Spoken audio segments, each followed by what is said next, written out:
예, 우리가 창립 13주년을 이제 맞이했습니다.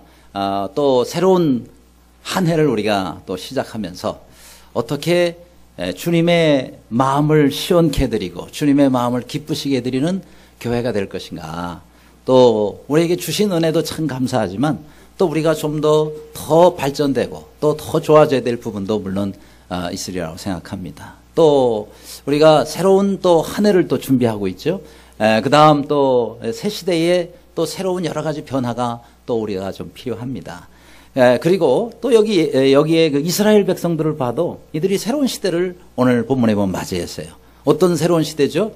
우선 리더가 바뀌었습니다. 그동안 40년 동안 모세가 광야 생활을 이끌어 왔습니다.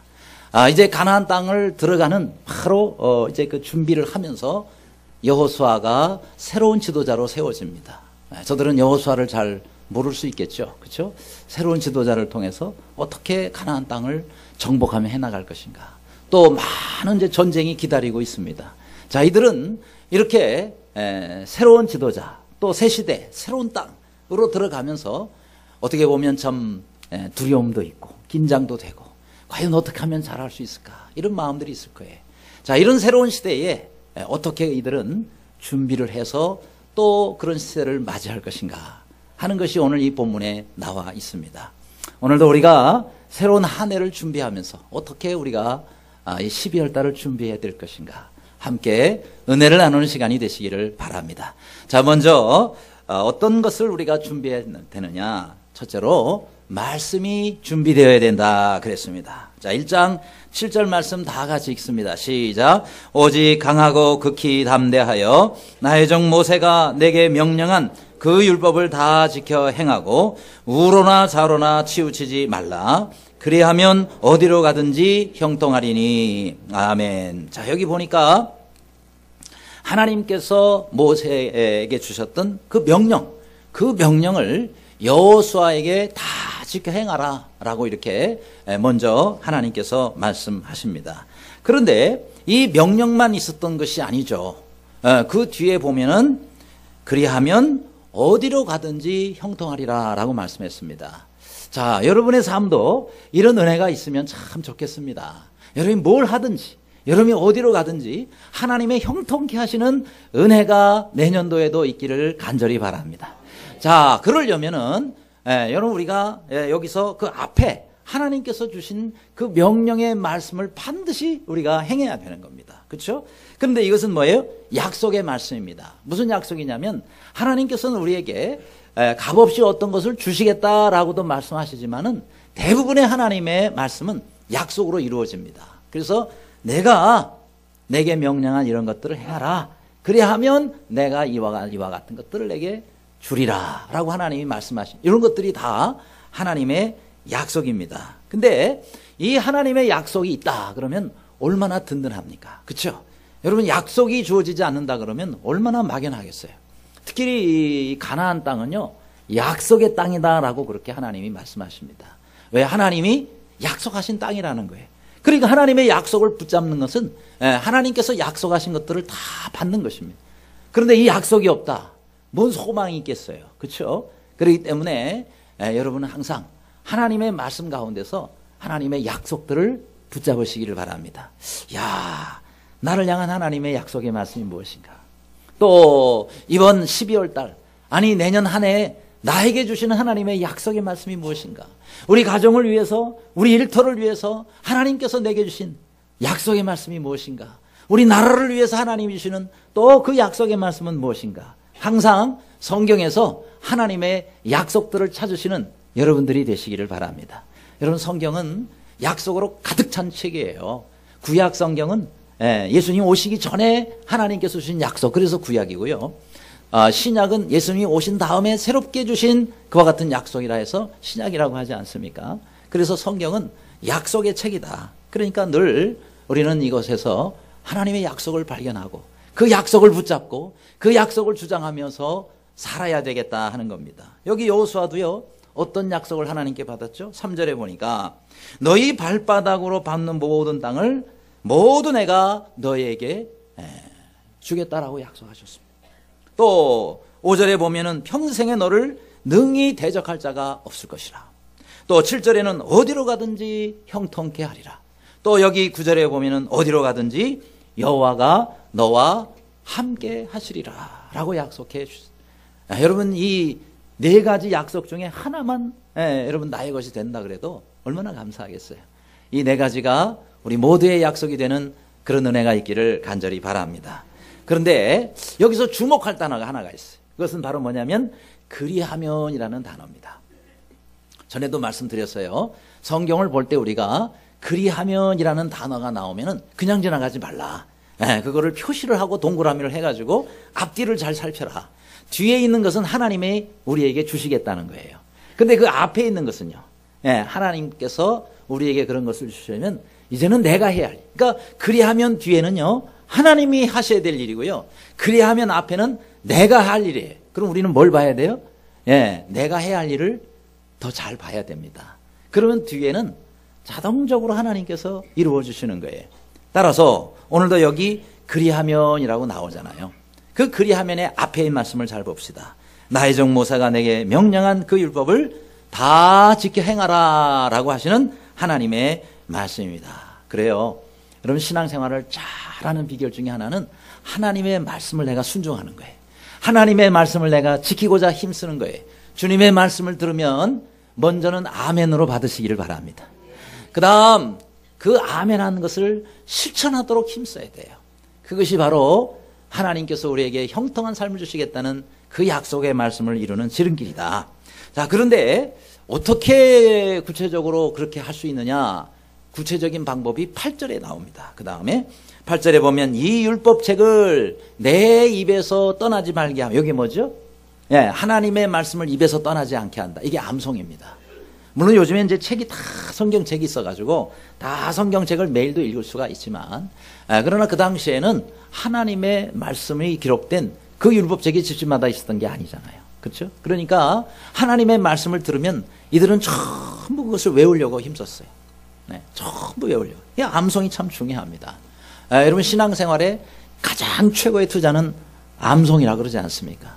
그 다음에 뭐라 그랬어요? 주야로 그것을 묵상하라 그랬어요. 암송한 말씀을 계속해서, 소가 한 번 먹은 음식을 계속해서 꺼내서 되새김질 하듯이, 우리도 하나님의 말씀을 들었으면, 하나님의 말씀을 읽었으면, 하나님의 말씀을 공부했으면, 하나님의 말씀을 암송했으면 그것을 자꾸 우리는 되새김질 하면서 묵상을 해야 됩니다. 그 다음 세 번째는 뭐예요? 기록된 대로 다 지켜 행하라 그랬습니다. 따라합시다. 기록된 대로 다 지켜 행하라. 그게 하나님께서 우리에게 명령하시는 거예요. 그럼 세 가지예요. 첫째는 뭐예요? 암송, 그 다음에 묵상, 그 다음에 실천. 따라합시다. 암송, 묵상, 실천. 이 세 가지. 암송, 묵상, 실천. 이 세 가지가 신앙생활에 가장 중요하고 제일 먼저 우리가 준비해야 될 것이라고 하나님은 말씀하고 있습니다.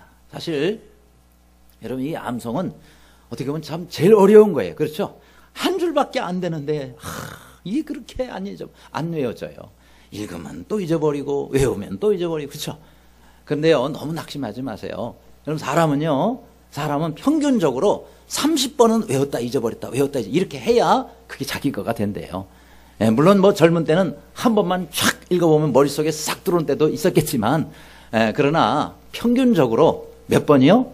30번. 30번은 외웠다 잊어버렸다 외웠다 잊어버렸다 이렇게 해야 그게 자기가 된다.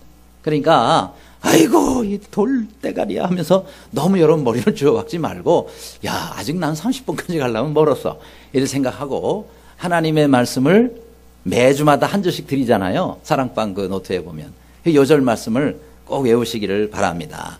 사실 이 유대인들은 참 특별한 민족인 것 같아요. 수는 얼마 안 되고 나라도 얼마 안 되는 조그만 나라인데, 참 하나님께서 이 민족을 또 특별하시게 또 이렇게 은혜를 베푸실 때가 있어요. 야 보세요.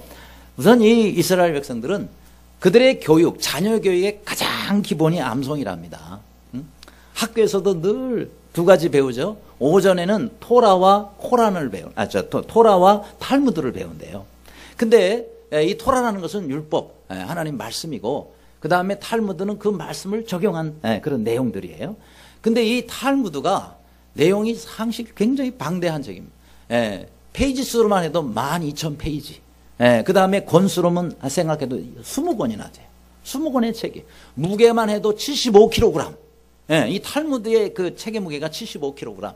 우리 지금 구약 성경이 아주 두껍잖아요. 구약 성경에 무려 30배 분량이 되는 그런 책이 바로 이 탈무드입니다. 근데 이 탈무드가 우리 주후, 그러니까 AD 2세기부터 정리를 시작해가지고 5세기에 끝이 났대. 그러니까 300년 동안 이것을 모아가지고 이제 전부 책으로 그 뒤에 만드는 겁니다. 그러니까 그 이전까지는 이 방대한 양의 내용이 전부 사람들의 입에서 입으로 통해서 전달이 됐다는 거예요. 놀랍지 않습니까? 사람들이 이 방대한 내용을 전부 기억을 해가지고 계속해서 후대들에게, 자기 자손들에게 이것을 계속해서 암송해가지고 전수를 한 거예요. 그래 이제 자녀가 그걸 또 듣고 다 외워가지고 그것을 또 자기 또 자녀들 해요. 이거를 아주 오랫동안 해온 것들을 전부 정리해가지고 책으로 만든 게 바로 탈무드라는 거예요. 그러니까 여러분 유대 교육은요 암송이 기둥이라는 거예요. 교육의 기둥이다. 그러니까 좀 힘들더라도 여러분이 정말 하나님의 말씀을 내년도에는 내가 좀 더 많이 암송해야지. 1년 동안 한 절도 안 해왔다 그러면은 여러분 내년에는 한 절 안 하던 사람은 한 절 하고 한 절 하던 사람은 두 절 하고 좀 더 하나님의 말씀을 암송할 수 있는 여러분들이 되시기를 바랍니다. 여러분 저 이슬람 아시잖아요. 이슬람 믿는 사람들을 무슬림이라고 그러는데요. 이 무슬림 교도들은 이 쿠란경, 뭐 코란이라고 하기도 하고 꾸란이라고 하기도 하고 그럽니다. 근데 이거를 계속 외우는 거예요. 지난번에도 터키를 가니까 그들의 아주 신성시하는 그런 그들의 전이 있는데 거기 들어가니까 아예 방 하나가요. 그 꾸란경을 암송하는 방이 따로 있더라고요. 거기 들어가서 계속 하루 종일 계속 이 꾸란경을 한 페이지 한 페이지 외워나가는 거예요. 그런데 제가 통계를 보니까 그 꾸란경도 굉장히 두껍거든요. 근데 이 꾸란경을 전체를 다 토시 하나 빼놓지 않고 외우는 사람이 전 세계에 900만 명이나 된대요. 우리는 90명, 성경, 신구약 성경 토시 하나 빼놓지 않고 다 외우는 사람이 90명 될까 모르겠어요. 그런데 이 무슬림들은 900만 명이라는 거예요. 그러니까 대단하지 않습니까? 지난 11월 달이죠. 11월 22일 날 그때의 저 소말리아 이슬람 무장 단체들이 케냐로 넘어갔어요. 월경을 했다 그러죠. 케냐로 넘어가가지고 거기서 버스 한 대를 탈출을 했어요. 그러고는 버스에 탄 사람 60명 탔는데 60명 다 내려라 그래요. 총으로 왜 안 내릴 수가 있어요? 그러면서 한 명 한 명 앞으로 지나가게 하면서 꾸란경을 외워보라고 한 절씩. 그런데요 거기에 기독교인들이 타고 있었는데 기독교인들은 꾸란경을 모르잖아요. 외울 수가 없잖아요. 그래서 못 외우니까 꾸란경을 외우는 사람들은 다 살고 그거를 한 줄이라도 못 외우는 사람은 거기서 사살당했어요. 28명이나 죽었어요. 근데 그들이 대부분 기독교인이었대요. 우리가 진리가 아닌 그런 꿀환경을 가지고도 900만 명이나 외우고 토시 하나 틀리지 않게 그렇게 외우는데 여러분 우리는 진리이신 이 하나님의 말씀, 이 말씀이 내 입에서 떠나지 않도록 하라 그랬는데 여러분 우리가 누가 지나가다가 하나님의 말씀 성경을 외워보라고 막 이렇게 해가지고 그거 못 외운 사람은 죽인다 그러면 여러분 어떡하겠어요? 그러니까 좋은 말로 말씀드릴 때 성경을 적어도 몇 절이라도 암송하시기를 바랍니다. 옛날에 그랬잖아요. 기독교인이라 그러니까 주기도문 한번 외워봐. 못 외워가지고 죽었다 그러잖아요. 그러니까 우리가 주기도문 정도는 여러분 푹 찔러면은 하늘에 계신 우리 아버지하고 나와야 되는데 하늘에서 어떻게 됐더라 이렇게 하면은 얼마나 위험하겠습니까? 어쨌든 이 하나님의 말씀 31,163구절 가운데서 여러분이 적어도 10절 정도는 외워서 그렇게 해서 우리가 진리와 말씀으로 무장하는 그런 내년이 되어지기를 주님의 이름으로 축원합니다. 두 번째로 우리가 새로운 시대에 준비해야 될 것이 또 뭐냐? 양식이 준비되어야 된다 그랬어요. 1장 11절에 진정에 두루 다니며 그 백성이 명령하여 이르기를 양식을 준비하라 그렇게 말씀하고 있습니다. 아니 왜 양식을 준비하냐? 전쟁하는데 양식이 없으면 어떡하겠어요? 그렇잖아요. 안 먹고 어떻게 싸우겠냐고요. 물론 앞에 있는 것처럼 영의 양식이 먼저 중요합니다. 그렇죠? 여러분 우리 사람이 떡으로만 살 것이 아니 하나님 입으로 나오는 모든 말씀으로 살 것이라. 우리 사람은 영적인 존재이기 때문에 우리의 영혼이 살기 위해서 하나님의 영의 양식을 늘 섭취를 해야 돼요. 그러나 영의 양식만 가지고는 안 됩니다. 부족합니다. 왜요? 우리 육신을 살아야 될 거 아니겠어요? 그래서 우리가 양식을 먹어야 되는데 왜 이렇게 이것을 여기서 강조했느냐? 아니 전쟁하면서 안 먹고 싸울 수가 있느냐? 당연한 거를 왜 준비하라고 얘기를 하냐? 잘 들어보세요. 지금 이때까지 뭐가 있었어요? 만나가 공급이 됐다는 거예요. 하늘에서 만나가 광야 40년 동안 매일매일 내렸습니다. 그런데 이들이 가나안 땅으로 들어가면 이제 이 광야에서 내렸던 만나가 끊어지게 되는 거예요. 더 이상은 이제 만나가 제공이 안 되는 겁니다. 그러니까 하늘에서 만나가 내릴 줄 알고 아무 준비도 하지 않고 뛰어들었다가 굶어 죽는 일이 생긴다. 그러니까 뭐예요? 양식을 이제 너희가 전쟁을 위해서 따로 잘 준비해 두라라고 일일이 여호수아가 진중에 다니면서 전부 명령을 하고 다닌 거란 말이죠. 자, 그러면은 저는 개인적으로 이렇게 생각을 해요. 아니, 우리 하나님께서 이스라엘 백성을 40년 동안 만나로 먹여주셨으면 저 전쟁 끝날 때까지 몇 년 좀 더 먹여주시면은 얼마나 전쟁을 더 힘있게 잘할 수 있을까. 자기들이 막 양식 구하려고 막 여기저기 다니면서 이 무겁게 양식을 들고 다니 이런 거보다 아침마다 일어나면 하나님께서 광야 시절처럼, 그렇죠? 가나안 땅에서 적어도 몇 년간만 더 만나를 내려주시면 얼마나 좋겠어요. 그러면 그냥 광야에서 주워 먹으면서 싸우면은 얼마나 더 좋겠냐. 이런 생각을 개인적으로 해봤습니다. 그런데 그게 아니라는 거예요. 여러분, 신앙생활에는 다 단계가 있습니다. 광야 시절 단계가 있고 가나안 시절의 단계가 있는 거예요. 여러분, 우리도 이 땅에서 영적으로 어릴 때가 있고 장성할 때가 있는 거고요. 그렇죠? 집에서도 우리 자녀들이 어릴 때가 있고 또 장성할 때가 있는 겁니다. 그러니까 이건 뭔 얘기냐면, 여러분, 우리가 자녀들이 어릴 때는 어떡하죠? 어릴 때는 부모가 전부 먹여주는 음식만 먹게 돼 있어요. 그렇죠? 가만히 있어도 아이가 갓난아이가 어디 가서 뭐 음식을 만들어 오고 벌어 옵니까? 그러니까 아이는 앉아가지고 싸고 울기만 하면은 엄마가 젖 먹여주죠, 뭐 분유 타주죠, 먹을 거 다 줍니다. 그러니까 그 아이는 처음 어릴 때는 이렇게 얻어먹으면서 크는 거예요. 그러나 이제 이 아이가 어느 정도 자랐단 말이죠. 어느 정도 자라면은 이제 엄마가 밖에 나갔어요. 그럼 어떡합니까? 얘야, 저 엄마 좀 늦게 들어가니까 그 냉장고에 있는 거 네가 좀 챙겨 먹어? 라고 얘기를 하면, 예, 엄마 하고 챙겨 먹을 줄 알아야지. 엄마 하면서 또 막 챙겨달라고. 그렇게 엄마가 집에 올 때가 굶고 있으면 어떡하냐 말이죠. 그렇죠? 아니, 좀 컸으면은 이제 냉장고 문 열어서 좀 안에 있는 거 찾아 먹을 수 있는 정도는 돼야 되지 않겠어요? 맨날 밥 달라고 울면 어떻게 되냐. 조금 더 크면 어떻게 될까요? 이제는 챙겨 먹는 수준에서 이제 만들어 먹는 수준으로 되는 겁니다. 그렇죠? 밀가루 갖다가 물 넣고 밥 해가지고 뭐 수제비인지 뭔 제비인지 만들어 가지고 이제 뭐 먹을 수 있어야 되지 않겠어요? 국도 좀 끓이고 밥도 좀 할 줄 알고 그러면 좋지 않겠어요? 만들어 먹는 수준으로 이제는 좀 발전하고 더 나아가면 어떻게 되죠? 이제는 결혼하고 시집가고 장가가면 자기들만 만들어 먹을 뿐만 아니라 또 자기들이 난 자녀들에게 또 먹여주는 그런 단계까지 나갈 수 있어야 된다는 거예요. 그렇죠? 얻어먹는 단계, 챙겨 먹는 단계, 만들어 먹는 단계, 그 다음에 다른 사람에게 먹여주는 단계까지, 이런 단계가 있는 것처럼 신앙생활도 똑같습니다. 신앙생활도요, 여러분, 우리가 얻어먹는 단계가 있어요. 매주일마다 교회 와가지고 말씀만 먹고 끝난다 그러면은 얻어먹는 단계에 지금 신앙생활 하고 있는 겁니다. 그렇죠? 근데 챙겨 먹는 단계는 뭐예요? 챙겨 먹는 단계는 성경에 다 하나님이 다 넣어주셨잖아요. 이거 읽으면서 우리가 챙겨요. 목사님이 여호수아 오늘 1장 말씀 가지고 1장 말고 2장은 또 뭐라고 얘기를 하셨나? 그 집에 가가지고 이거를 일주일에 몇 장을 그런 사람은 챙겨 먹는 단계입니다.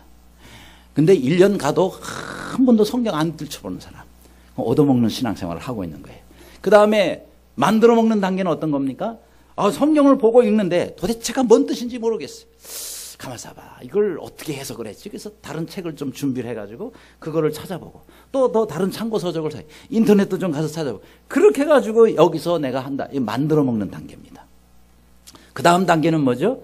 그렇게 해서 내가 깨닫고 받은 은혜를 자기 사랑방 식구들에게 이거를 나눠준다. 이게 이제는 나눠주고 먹여주는 그런 신앙의 단계. 여러분들이 이 단계까지 다 갈 수 있기를 간절히 바랍니다.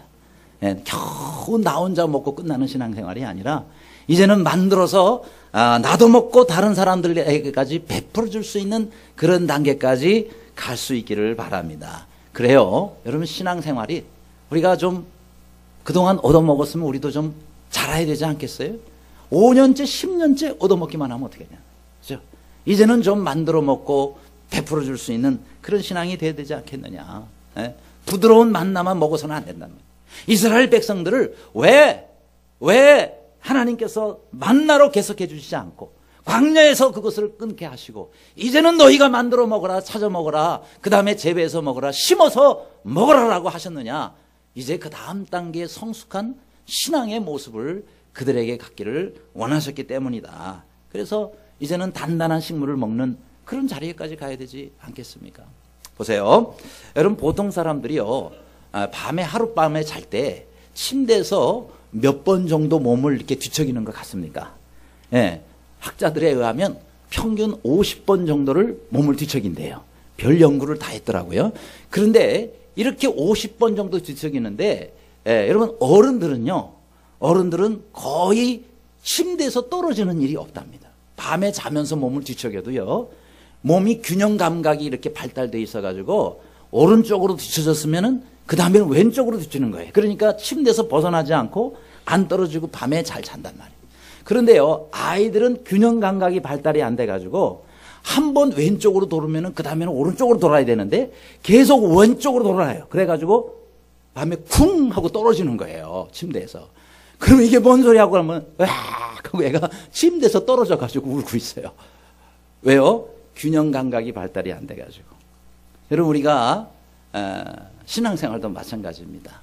영적으로 성숙한 사람은 균형 감각이 발달됐어요. 그래서 본인이 신앙생활을 하면서 해야 될 것과 안 해야 될 것을 가르칠 줄 알아요. 그리고 얻어먹었으면 이제 줄 줄을 아는 거죠. 그렇죠? 이제 내가 얻어먹었으면 다른 사람에게 내가 줄 줄을 알아요. 그렇죠? 은혜를 받았으면 갚을 줄도 알아야 되는 거예요. 복음을 받았으면 줄 줄도 알아야 되는 거죠. 그렇죠? 네, 우리가 복음을 받아들인 나라입니다. 이제는 우리가 또 다른 나라에 복음을 계속해서 또 나눠줄 수 있는 그런 삶이 되어져야 된다. 말씀을 들었으면 실천할 줄도 알아야 됩니다. 그렇게 해서 어제보다 오늘이 낫고 오늘보다 내일이 낫고 성숙한 신앙생활을 하시는 우리 모두가 되시기를 간절히 바랍니다. 세 번째로 새로운 시대에 우리가 준비해야 될 것이 뭐냐. 도울 사람이 준비되어야 된다 그랬습니다. 도울 사람. 1장 14절이죠. 앞서 건너가서 그들을 돕되 이렇게 말씀하고 있습니다. 자, 여호수아가 누구에게 지금 명령을 하고 있는 거예요? 두 지파 반입니다. 누구죠? 루벤 지파, 갓 지파, 므낫세 반 지파에게 이렇게 명령을 하는 거예요. 근데 이 명령의 배경이 뭐냐면 지금 이스라엘 백성들이 광야 생활을 하다가 남쪽에서 요단강이 있다면 요단강 그 동편 오른쪽으로 올라갔습니다. 올라가면서 거기에 있는 족속들하고 전쟁을 해가지고 그래서 그 땅을 전부 이제 기업으로 확보를 했어요.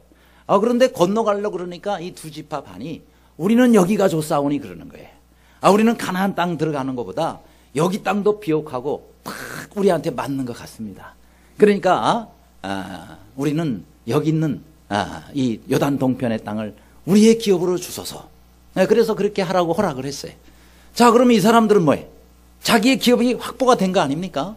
그러면 구태여 이 요단강을 건너가 가지고 가나안 땅에 들어가서 그 어려운 전투를 할 필요가 없어요. 왜요? 땅이 확보가 됐는데. 그래서 우리는 안 가요라고 그렇게 하면 어떻게 되겠어요? 예, 지금 이 두 지파 반이 자기들의 기업을 얻을 때에 전쟁을 자기들만 한 게 아닙니다. 자기들 힘만으로 얻은 게 아니란 말이죠. 누가 도와줬죠? 예, 나머지 9지파 반이 함께 싸워가지고 그렇게 해서 그 땅을 확보를 해줬어요. 그래서 자기의 땅을 얻었으면 이제는 어떻게 해야 돼요?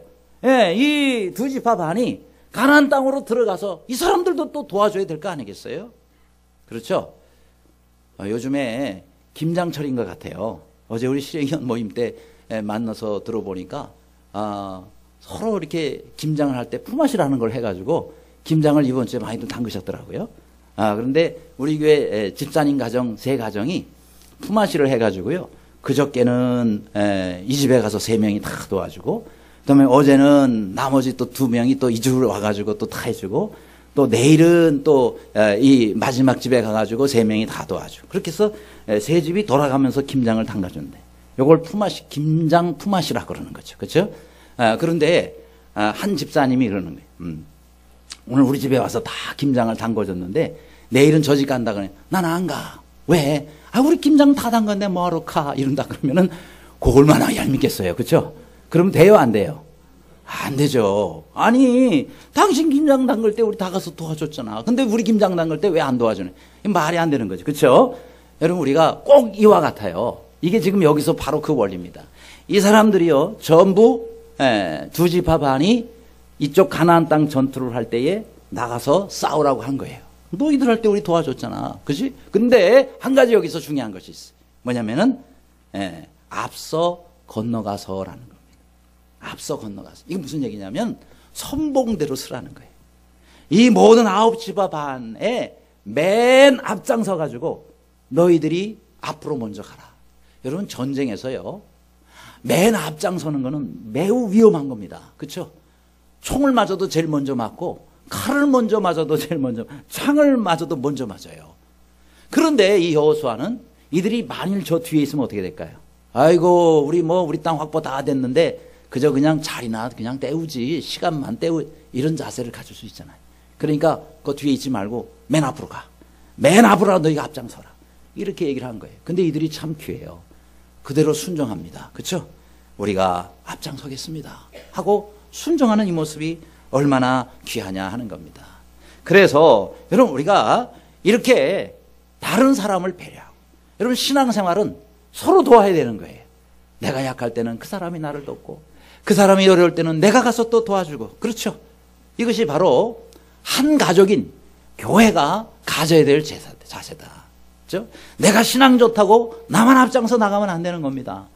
또 다른 사람, 약한 사람을 돌아봐야 되는 거예요. 여러분, 가족 중에 한 사람이 약하다 그러면 그 약한 사람을 돌봐줘야 되지 않습니까? 챙겨줘야 되지 않겠습니까? 그게 가족이죠. 여러분, 야곱이 그랬어요. 야곱이 저 외삼촌 라반의 집에 갔다가 나중에 돌아옵니다. 돌아올 때 형과 원수지간 됐잖아요. 그 형이 야곱이 돌아온다는 소식을 듣고 자기 군대 400명 이끌고 야곱을 잡으려고 간 거예요. 야곱이 밤새도록 하나님 앞에 기도합니다.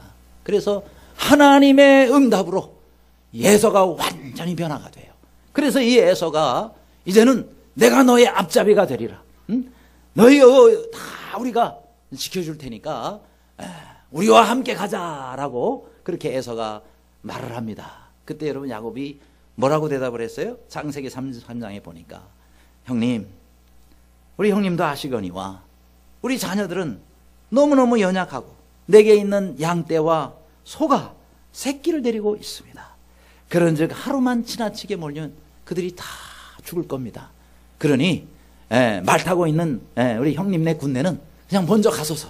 우리는 천천히 이 새끼들의 보조를 맞아가지고 그렇게 해서 우리가 다 가겠습니다 라고 이야기를 하는 장면이 나옵니다. 바로 그겁니다. 지금 야곱을 선두로 해서 많은 가족들이 있고 많은 짐승들이 있는데 어린 자녀들도 있어요. 또 짐승의 새끼들도 있어요. 이제 갓 태어나가지고 아장아장 걷고 있는데 무리하게 막 간다고, 빨리 간다고 이를 끌고 나가면 다 죽는단 말이죠. 그렇죠? 이건 뭘 말하는 것일까요? 여러분, 교회도 전체가 한 가족입니다. 내가 신앙이 좋다고 나만 앞장서서 나가면 안 된단 말이죠. 그렇죠? 여러분, 우리가 앞장서인 사람에게 맞춰서도 안 돼요, 교회는. 그렇다고 그러면 중간에만 맞추냐? 안 됩니다. 안 돼요. 누구에게 맞춰야 돼요? 제일 뒤에 처져 있는 사람에게 맞죠. 교회 처음 오신 분, 혹은 신앙이 아주 어린 분, 그 다음에 아주 또 부족한 그런 사람에게 맞춰야 돼요. 그래서 다 같이 가야 된단 말이죠. 그렇죠? 같이 가야 하나님께서 그 가족에게 복을 주시는 거예요. 야, 너는 늦게 오니까 아이고 그냥 떨어져. 그냥 없어지든지 나 몰라. 오든지 말든지 알아서 해. 이건 가족이 아니죠. 그렇죠? 그렇습니다. 여러분, 우리가 앞장선 사람은요, 누구를 돌아봐야 되느냐? 뒤처진 사람을 항상 돌아봐야 돼요. 가족이니까. 그렇죠? 그래서 다른 사람들을 돌아보고 부족한 사람들을 챙기고 연약한 사람들을 살피는 그런 우리 예전교회, 우리 여러분 성도들이 되시기를 간절히 바랍니다. 그래서 좀 더 성숙한 사람이 양보하고 또 좀 더 앞장선 사람이 뒤에 처진 사람을 잘 챙기고 배려하면 좋겠어요. 여러분 군대도 그렇잖아요. 여러분 군대에서도 완전군장 10km 달리기라는 게 있어요. 예, 근데 이 완전군장이 뭐죠? 예, 20km 정도 되는 이 군장과 철모 총 같은 이걸 전부 메고 저 사진처럼 한 부대가 한 소대가 뛰는 겁니다. 갈 때 5km, 올 때 5km예요. 야, 맨몸으로 10km를 뛰어도 얼마나 힘듭니까? 그런데 이게 완전군장을 한 채로 가면은요, 이야, 정말 저도 여러 번 해봤는데 너무너무 힘든 겁니다. 그런데요, 저걸 어떻게 측정을 하느냐면 딱 두 가지예요. 첫째, 빨리 들어와야 돼요. 그렇죠? 대회니까 빨리 들어와야 돼요. 근데 두 번째는 뭐가 주냐면, 다 같이 들어와야 돼요. 예를 들어서 반만 빨리 들어왔고 밤 쳐졌다? 그거는 지는 겁니다. 그러니까 이 측정의 그 핵심은 뭐냐면 맨 뒤에 들어온 사람이 기준이에요.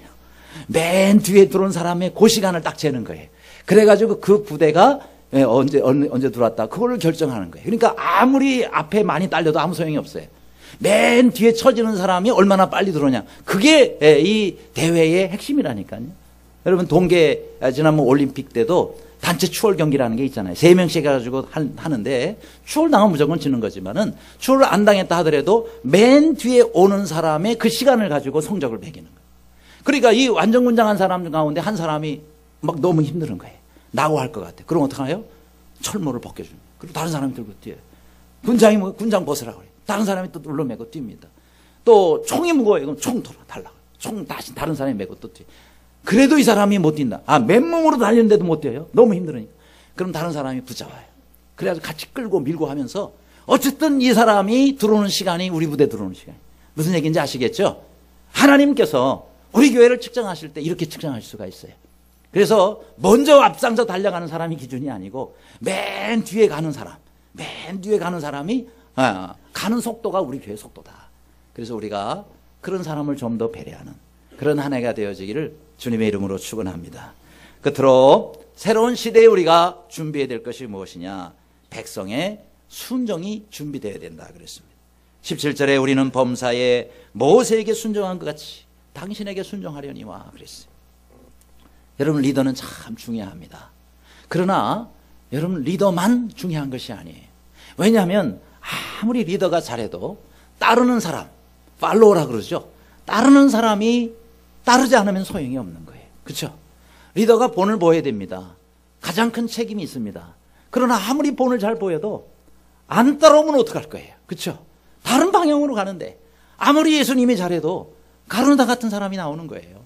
아무리 여러분 모세가 온유해도 하나님을 두려워해도 고라당 같은 그런 반역자들이 나오는 겁니다. 그렇기 때문에 따르는 사람도 잘해야 되는 겁니다. 그래서 여기에 18절에 뭐라 그랬죠?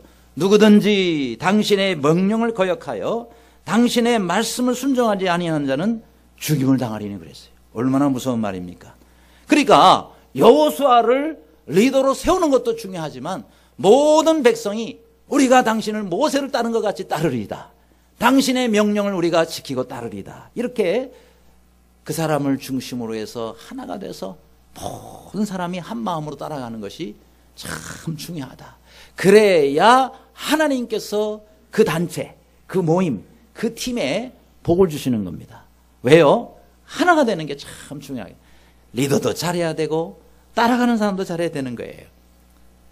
여러분 어느 교회에 하집사와 제집사가 있었대요. 그런데 둘이 아마 요즘 같았던 것 같아요. 겨울 낚시를 갔답니다.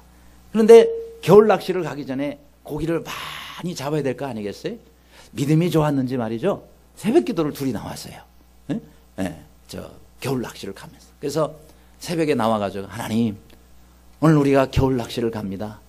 고기를 많이 잡게 해 주시옵소서. 그렇게 간절히 기도를 하고 그러고는 출발했어요. 그래서 이제 바닷가에 그 빙판이 이제 있더라.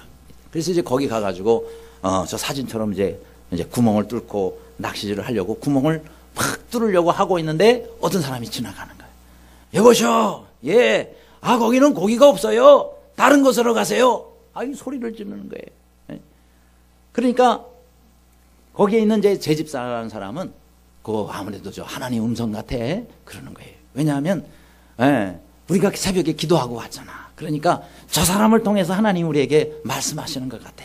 우리 딴 데로 자리 옮깁시다. 그러니까 하집사가 뭔 소리요? 잠깐만. 그런데 그 지나간 아까 그 사람에게 여보셔 그러는 거예요. 왜요? 당신이 하나님이요? 하고 물어볼 거예요. 그러니까 그 사람이 제가 뭐 하나님입니까? 나 하나님 아니에요. 이제 하나님도 아니면서 뭐 자기가 아는 척해. 그러면서 이 사람은 그대로 여기서 하겠다는 거예요. 근데 이제 제 집사는 저 사람이 여기 고기가 없더니 난 딴 데로 가겠다. 그래서 딴 데 가가지고 그날 고기를 엄청 많이 잡았어요. 근데 이 하집사라는 사람은 고집스럽게 그 자리를 고수한다고. 저 하나님도 아닌데 뭘. 그러면서 그 자리를 계속 고수하고 하는데 한 마리도 못 잡은 거예요, 거기서. 여러분, 왜 못 잡았는지 나중에 알고 보니까 거기가 스케이트장이었대요. 세상에, 스케이트장에 뭔 고기가 있겠습니까? 그죠? 스케이트장은요, 그냥 논에다가 물 담아놔가지고 얼린 게 스케이트장 아니겠어요? 또 나중에 알고 보니까 그 지나가면서 고기 없다 그런 사람이 그 스케이트장 주인이래요. 세상에. 여러분, 주인이 그거 다 만들어 놓을 때 고기 없는 거 확인하고 그러고는 거기 없다고 구멍 뚫지 말라고 그러면은 나중에 당연히 알고 딴 데로 가야죠. 그렇죠? 하나님 우리에게 그러실 때가 있어요. 인생 스케이트장의 주인은 하나님이십니다. 하나님이 여러분 한 사람 한 사람을 다 만드셨어요. 그리고 이 나라를 만들고 온 우주를 만드셨어요. 하나님 말씀하세요. 거기는 고기 없거든? 그러면은 아멘 그러고 딴 데로 가야 되는데 고집스럽게 거기다가 계속 구멍 파고 낚시질을 하루 종일 있어보란 말이죠. 하나님이 없다 그러면 없는 겁니다. 이 세상의 모든 은혜와 이 세상의 모든 복을 만드신 하나님께서 거기 복 없거든? 그러면은 아멘 하시고 딴 데 가서 찾으시기를 바라요. 하나님께서 있다 그러는 데 가서 찾으면 된단 말이에요. 그게 바로 이 성경입니다. 성경에서 우리가 복을 찾아야 돼요. 하나님이 없다 하시는 곳에 평생 시간 낭비하지 말고 우리가 주님께서 말씀하시는 것에 그대로 순종해서 아름다운 은총을 얻는 모두가 되시기를 주님의 이름으로 축원합니다.